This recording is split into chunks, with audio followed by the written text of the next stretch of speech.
is okay. I just kind of wanted to do a video with everything that's going on in the world right now. Firstly, I just want to send my condolences to George Floyd's family and all the other families that have lost someone due to police brutality and racism. So I've written some words down because I feel like when I speak about my experiences or race in general, I get really sad and I get upset and I can never really say everything that I want to say. So I feel like I've written it down and I just want to share this with you guys. So, okay. Last year, I decided to open up about being one of 4 girls in Little Mix and how my race imprinted my experiences. From that interview, some people sympathised, some said nothing, but one thing that I took from that experience is the world did not care enough about race.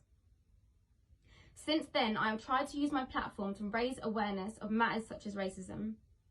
At this moment, I feel for the first time in my life, racism is the topic of conversation. We have the world's attention. We cannot see this as a moment. This has to be a movement until the system designed to oppress us is no more and we are seen as equals to our white counterparts. This is not something that can happen overnight. Black people have been oppressed for over 400 years. 400 years later, we are seeing still our black brothers and sisters being shot down and treated with less regard than everyone else. My parents are both mixed race. Both my grandfathers came to England with the Windrush generation and both married white women in a time where interracial relationships was extremely frowned upon. Growing up, me and my sisters never saw race being a limitation on what we wanted to achieve. Because if our grandparents can raise mixed race children in the 60s, we could do anything. One thing we were doing was sleeping on racism.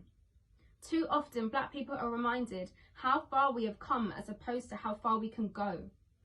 In doing this, we sleep on racism.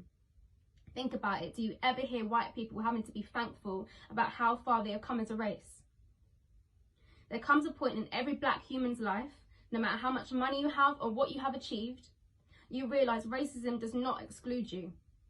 9 years ago, after joining Little Mix, I had the biggest awakening of my life. When we were filming Wings, we worked with Frank Gatson. He said to me, "You're the black girl, you have to work 10 times harder."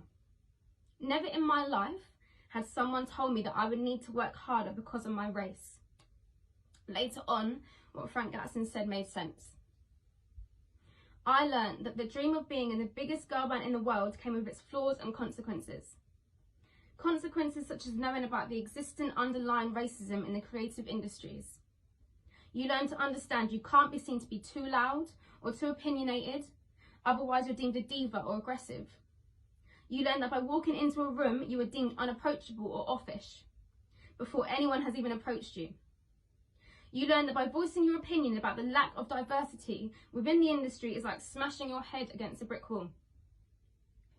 So at events, ceremonies, you learn to take great comfort from rare moments when you meet black creatives who understand this feeling of misplacement that you have inside. So for that moment, the dream is alive. And then just like that, reality hits you. My reality was feeling lonely while touring to predominantly white countries. I sing to fans who don't see me or hear me or cheer me on.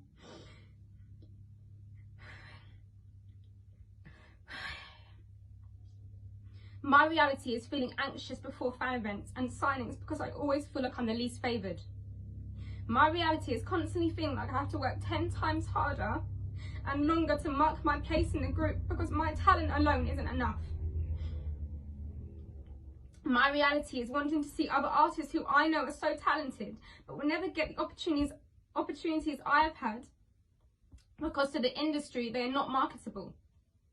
But they will get behind someone else with the aspects of black culture the world wants to see, but leave behind the aspects they feel make them unmarketable.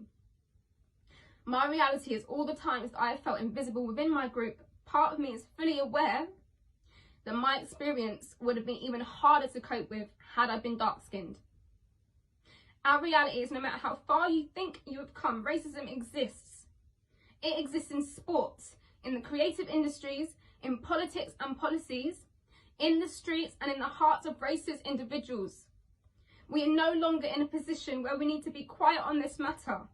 So let's all continue to speak up on racism and keep this movement going. Thank you.